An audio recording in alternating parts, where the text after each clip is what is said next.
আসসালামু আলাইকুম। নেতানিয়াহুর পতন এই জিনিসটা আমাদের মুসলিমদের কাছে একটি একান্ত আকাঙ্ক্ষা হয়ে দাঁড়িয়েছে, যে আকাঙ্ক্ষার জেরে আমরা প্রতিনিয়তই আল্লাহ সুবহানাহু ওয়া তাআলার কাছে দোয়া করছি এবং অনেকেই হতাশ হয়ে পড়ছি যে আসলে নেতানিয়াহুর পতন কবে হবে। জানলে অবাক হবেন যে পবিত্র কোরআনেই এই উত্তর রয়েছে। এবং আজকে আমরা জানবো যে এআই বা আর্টিফিশিয়াল ইন্টেলিজেন্স নেতানিয়াহুর পতন সম্পর্কে কি তথ্য দিচ্ছে। চলুন সর্বপ্রথম আমরা সর্বকালের সর্ববৃহৎ ভিলেন এবং স্বৈরাচার সম্পর্কে জানি এবং তার সাথে নেতানিয়াহুর 10টা সামঞ্জস্যতা নিয়ে আলোচনা করব। এই 10টা সামঞ্জস্যতা যখন আপনার মাথায় ঢুকবে তখন আপনি নিজেই বুঝতে পারবেন নেতানিয়াহুর পতন আসলে কতটা সন্নিকটে। পবিত্র কোরআনের পাতায় পাতায় একজন বড় ভিলেনের কথা বলা হয়েছে। এই ভিলেনের নাম হচ্ছে ফেরাউন। এই স্বৈরাচারের কাছে নেতানিয়াহু একদমই চুনোপুটি। এক নম্বর সামঞ্জস্যতা হচ্ছে ক্ষমতায় টিকে থাকার জন্য শিশুদেরকে হত্যা করা। দেখুন, ফেরাউনের বেলায় আমরা একটি জিনিস দেখতে পাই, সেটা হচ্ছে তার দ্বারা নিপীড়িত জনগোষ্ঠী বনি ইসরাইল। ফেরাউন একজন স্বপ্নে দেখেন যে এই বনি ইসরায়েলের মধ্যে একজন যুবক তার পতনের কারণ হয়ে দাঁড়িয়েছে। এই স্বপ্ন দেখার পরে ফেরাউনের মাথা পুরো হ্যাং হয়ে যায় এবং তিনি নির্দেশ দিয়ে দেন যে বনি ইসরায়েলের মধ্যে যত ছেলে শিশু রয়েছে প্রত্যেকটা শিশুকে যেন হত্যা করে ফেলা হয়।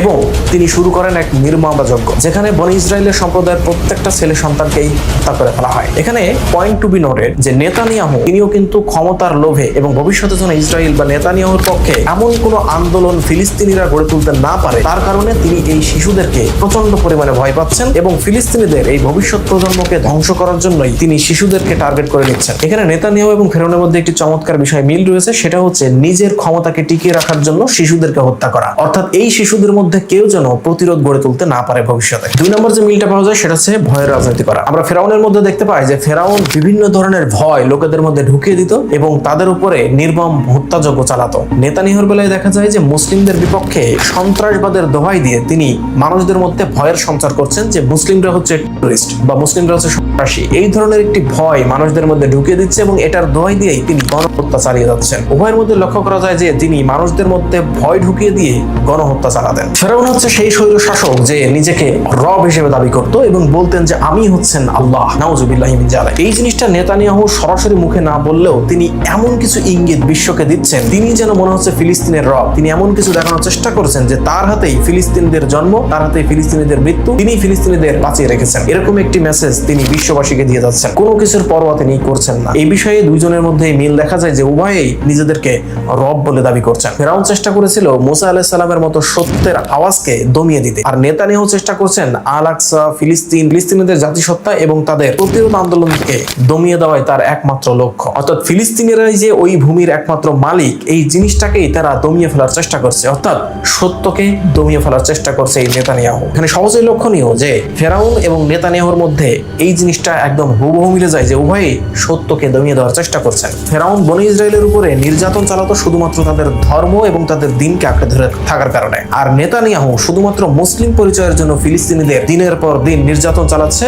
এবং হাজার হাজার ফিলিস্তিনিদেরকে হত্যা করছে। এখানে উভয়েই ধর্মভিত্তিক এবং জাতিভিত্তিক নিধনের মিল পাওয়া যায়। 6 নম্বর মিল পাওয়া যায় নেতানিয়াহু এবং ফেরাউন উভয়ই তাদের জুলুমের সীমা অতিক্রম করে ফেলেছে। ফেরাউন বনি ইসরায়েলের উপরে এত ধরনের নির্মম নির্যাতন চালাতো যে সমস্ত প্রকারের নির্যাতন আপনি যেভাবে চিন্তা করবেন দেখবেন যে তার থেকেও ভয়ানক নির্যাতন করতো এই ফেরাউন। আর গাজার দিকে যদি আমরা দৃষ্টিপাত করি দেখবো যে নেতানিয়াহু এমন কোন ধরনের প্রযুক্তি নেই যেটা দিয়ে মানব সভ্যতা ধ্বংসের সমস্ত প্রকারের পরীক্ষা চালাচ্ছে এই গাজাতে, এবং তিনি জুলুমের সর্বাত্মক সীমা অতিক্রম করে ফেলেছেন। এই দৃষ্টিকোণ থেকেও নেতানিয়াহু এবং ফেরাউন উভয়ে সমান সমান অবস্থান করছে। জুলুমের পরিণতি অবিসম্ভাবী। ফেরাউন তার এই জুলুমের সীমা যখন অতিক্রম করে ফেলেছিল তখন তিনি সমুদ্রে অপমানজনক মৃত্যুবরণ করেছিলেন। ওইদিকে নেতানিয়াহু ধীরে ধীরে রাজনৈতিক এবং নৈতিক পতনের দিকে যাচ্ছে এবং আন্তর্জাতিকভাবে তিনি বিচ্ছিন্ন হয়ে পড়ছেন এবং পতনের খুব সন্নিকটেই তিনি অবস্থান করছেন। 8 নম্বর যে মিলটা পাওয়া যায় সেটা হচ্ছে তাদের কাহিনী পবিত্র কোরআনে এবং বাস্তবে শিক্ষার উপকরণ। কোরআনের সব থেকে বেশিবার বর্ণিত জালিম হচ্ছেন ফেরাউন, যেন তার থেকে আমরা এই পৃথিবীতে শিক্ষা নিতে পারি এবং আমরা যেন তার মতো জালিম হয়ে না যাই। এবং বর্তমানের জীবন্ত উদাহরণ হচ্ছে নেতানিয়াহু, যাকে অদূর ভবিষ্যতে ইতিহাস মনে রাখবে আধুনিক ফেরাউন হিসেবে, এবং নেতানিয়াহুর এই কর্মকাণ্ড দিয়ে ভবিষ্যৎ প্রজন্ম শিক্ষা গ্রহণ করবে। এদিক থেকে আমরা দেখতে পাই যে নেতানিয়াহু এবং ফেরাউন উভয়ে বাস্তবে এবং পবিত্র কোরআনে শিক্ষার উপকরণ হয়ে থাকে। ফেরাউন তাদের বাহিনী, তার সাম্রাজ্য, তার বিল্ডিং, তার প্রযুক্তি সবকিছু নিয়ে ব্যাপক হারে গর্ববোধ করতে এবং অহংকারী হয়ে উঠেছিল, এবং এই সমস্ত কিছু দিয়ে বনি ইসরায়েলের উপরে তারা নির্মম নির্যাতন চালাতো। নেতানিয়াহুর বেলায় আমরা এই জিনিসটা দেখতে পাই। আমরা দেখতে পাই যে নেতানিয়াহু তার বাহিনী, তার দেশ, তার প্রযুক্তি এই সমস্ত কিছু নিয়ে দাম্ভিকতার সর্বোচ্চ চূড়ায় অবস্থান করছে এবং এই সমস্ত প্রযুক্তি দ্বারা গাজায় আক্রমণ করে গাজার নিরীহ ফিলিস্তিনিদের এবং শিশুদেরকে তিনি হত্যা করছেন। এই দৃষ্টিকোণ থেকে থেকে নেতানিয়াহু এবং ফেরাউন উভয়ই সমান সমান অবস্থান করছে। 10 নম্বর যে মিলটি পাওয়া যায় সেটা হচ্ছে ফেরাউন তার দুনিয়া এবং আখিরাত উভয়টি হারিয়েছে। ফেরাউন এমন একটি সময় তওবা করেছিল যে সময় আর তওবা কবুল হওয়ার সময় নয়, তার জন্য রয়েছে আখিরাতের ভয়াবহ সমস্যা।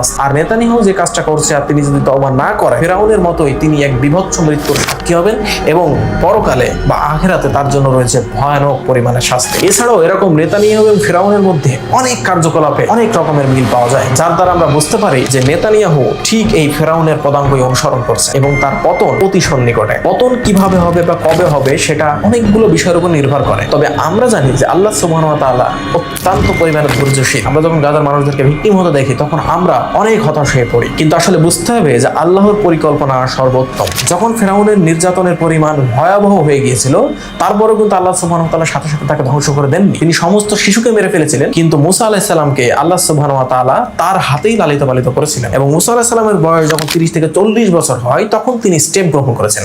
এই 30-40 বছর তো তিনি বা ফেরাউন এই নির্যাতন চালিয়ে গিয়েছে। তাহলে নির্যাতন যত লম্বাই হোক না কেন, নির্যাতন যত বড়ই হোক না কেন, সময়ের নিয়ন্ত্রণ আল্লাহ সুবহানাহু ওয়া তাআলার হাতে। আল্লাহ সুবহানাহু ওয়া তাআলা ধৈর্যশীল। আল্লাহ সুবহানাহু ওয়া তাআলা এই পৃথিবীর নিয়ম অনুযায়ী স্টেপ গ্রহণ করবেন। আমাদেরকেও ধৈর্যশীল হতে হবে। আল্লাহ সুবহানাহু ওয়া তাআলার পরিকল্পনা তো অবশ্যই আছে। ফেরাউন যখন অত্যাচার করত তখন তাদের লোকজন এরকমই চিন্তা করতো যে এই জুলুমের শেষ কোথায়, শেষ কোথায়, শেষ কোথায়? জুলুমের তো শেষ হয়েছে, আজ থেকে 4000 বছর অতিবাহিত হয়ে গিয়েছে, সেই কবে চলে গিয়েছে জুলুম।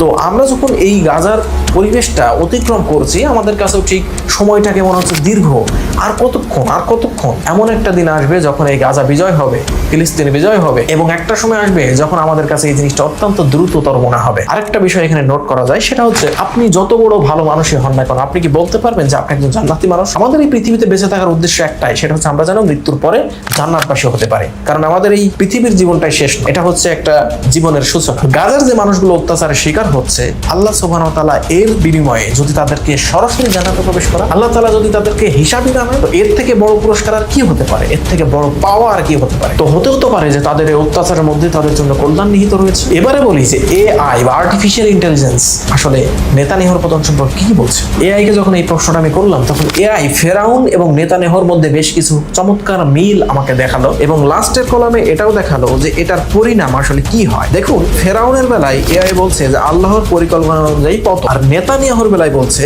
যে কোরআনের প্যাটার্ন অনুসারে পতনের অপেক্ষা। অর্থাৎ আমরা এটুকু নিশ্চিত যে কোরআনের যে প্যাটার্ন, এই পৃথিবীর বুকে যখনই কোনো স্বৈর শাসক এসেছে, যখনই নির্যাতন অত্যাচারের সর্বোচ্চ মাত্রা তিনি দিয়েছেন, ঠিক তখনই তার পতনের সময়ও অতি দ্রুতই ঘনিয়ে এসেছে। তো নেতানিয়াহুর বেলায়ও আমরা সেটাই দেখতে পাই, বা কোরআনের প্যাটার্ন অনুযায়ী এআইও আমাদেরকে বলছে যে নেতানিয়াহুর পতন খুব সন্নিকটে। তো আজকের মতো এই পর্যন্ত, দেখা হচ্ছে পরের কোনো এপিসোডে ইনশাআল্লাহ। আসসালামু আলাইকুম ওয়া রাহমাতুল্লাহি ওয়া বারাকাতুহু।